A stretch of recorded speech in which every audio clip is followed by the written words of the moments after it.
In Japan, some stories don't die. They settle in, quietly, like dust in the corners of a home shrine. In 1918, a young man bought a doll in Sapporo for his little sister. It was beautiful, a traditional kimono, dark glassy eyes, and black hair cut neatly to the shoulders. The girl adored it. She named it Okiku after herself and never let it leave her side. Then, in 1919, the child died. The family kept the doll near their altar to honor her, until they noticed something no memorial should do. The doll's hair began to grow, longer, wilder, year after year. Priests would later claim the strands were human. Today, Okiku rests at Mannenji Temple in Hokkaido, and if you believe the whispers, she's still waiting, patiently, for someone to lean in close enough to hear her breathe. In the far north of Japan, on the cold island of Hokkaido, there is a small Buddhist temple that guards a single glass case. Inside it sits a child's doll in a faded kimono. Visitors say its eyes follow them. Monks insist its hair must be trimmed from time to time because it keeps growing, just like the hair of a living child. This is the story of the Okiku doll. A simple toy bought in 1918, a family's grief-stricken memorial, and an object that some believe has become a vessel for a restless spirit. Whether you think it's folklore, faith, or something much darker, one thing is certain. Once you've heard the tale of Okiku, you will never look at a doll the same way again.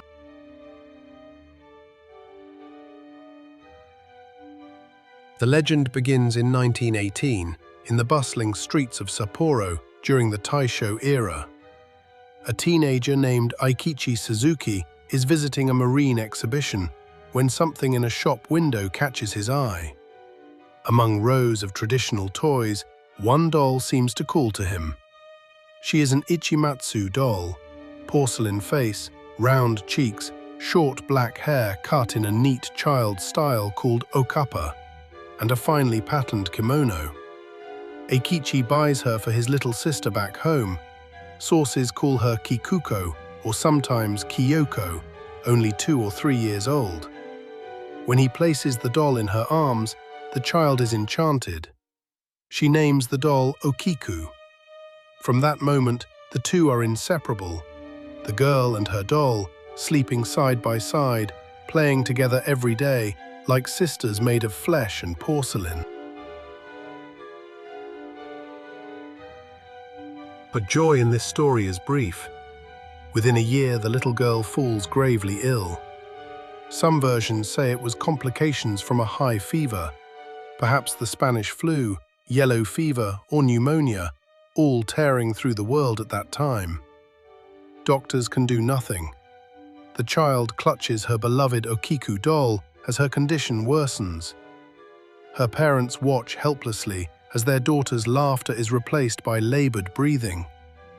Then, one day, the small hands that once carried the doll everywhere fall still. Kyoko, dies at just 3 years old. The house grows quiet. On the bed lies the doll, untouched, waiting beside a space that will never be filled again.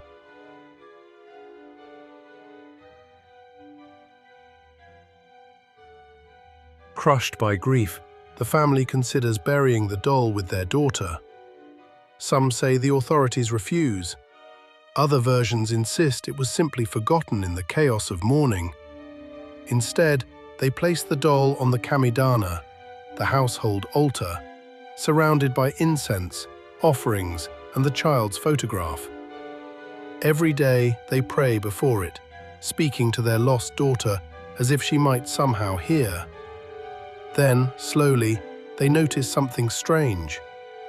The doll's hair, once cut to the jaw, seems different. Perhaps they are imagining it, they think. Days pass. Weeks. The hair that once ended neatly at the chin now brushes the doll's shoulders. The family realizes a disturbing possibility. The doll is changing.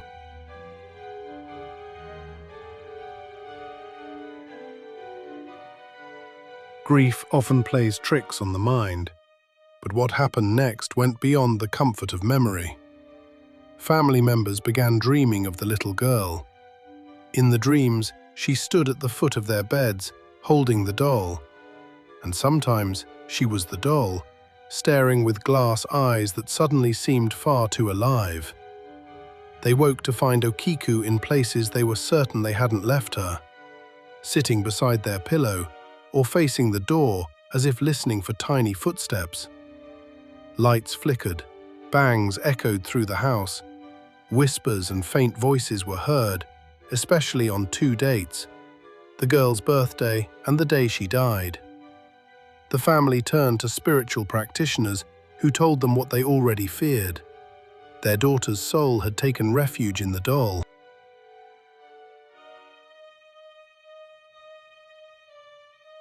Years passed. The doll's hair continued to lengthen, just as a child's would. By 1938, the family decided to leave Hokkaido, possibly to Sakhalin, further north. But one question haunted them. What would happen to the spirit if they took the doll away from the island where the girl had lived and died? They chose to entrust Okiku to the care of the monks at Mannenji Temple in the town of Iwamizawa. The monks accepted the doll, building a wooden box and placing it on a temple altar. They promised to pray for the child's soul, to treat the doll not as an object, but as a guest. And in time, the monks noticed it for themselves. The hair was still growing.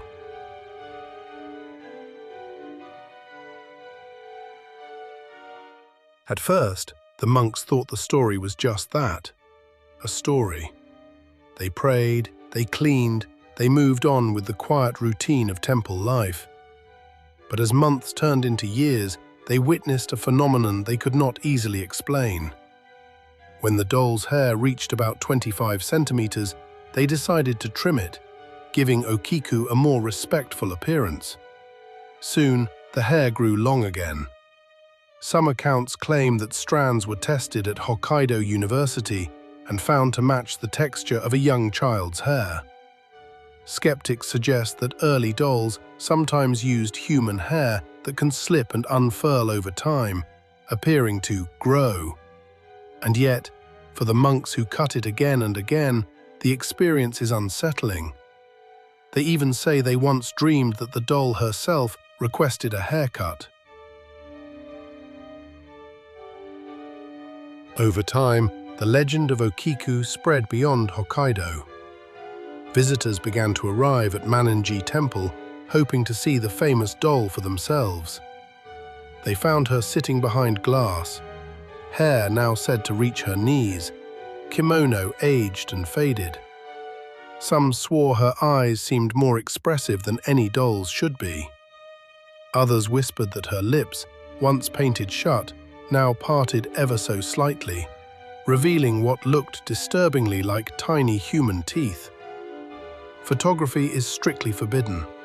The monks say this is out of respect, and perhaps to avoid disturbing whatever resides within the doll. So we rely on descriptions, on sketches, on memory, on the uneasy feeling of being watched in a silent room. Is the change real? Or does the mind, primed by a chilling story, finish the horror on its own?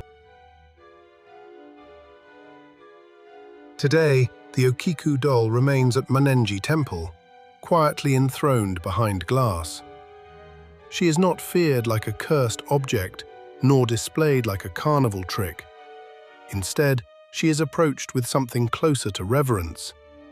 In Japanese culture, there is the idea of tsukumogami, objects that over time can awaken, acquiring a kind of spirit. There is also a long tradition of mourning through physical mementos, locks of hair, treasured toys, altars of remembrance. Mythlock describes Okiku not as a monster, but as a symbol of unresolved mourning, a manifestation of the desperate hope that love does not end where the body does. The growing hair becomes a metaphor for continuity, for a bond between the living and the dead that refuses to be cut.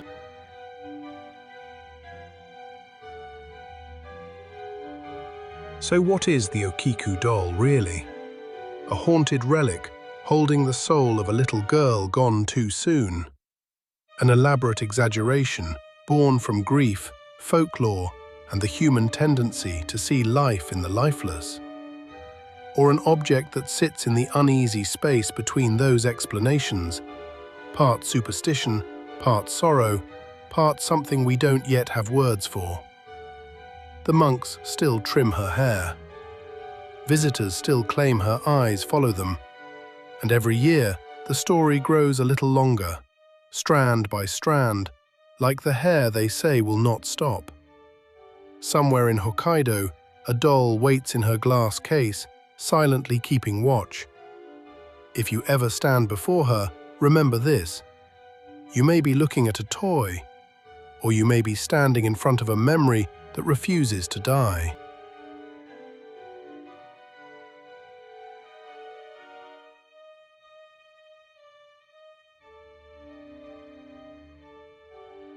So what do we do with a legend like Okiku? Lock it away as folklore, or treat it like a warning? A doll dressed in a kimono, a child's name, a family's grief pressed into porcelain until something impossible begins to happen. Hair that returns after every cut, as if memory itself refuses to stay buried. At Mannenji Temple in Hokkaido, the ritual continues. Some visitors come for proof, others come for the thrill. But the story doesn't care why you arrived, only that you looked. Because if a soul can linger in something as small as a doll, then maybe the truly terrifying part isn't that Okiku's hair keeps growing. It's the thought that she's still here, quietly waiting for someone to call her name again.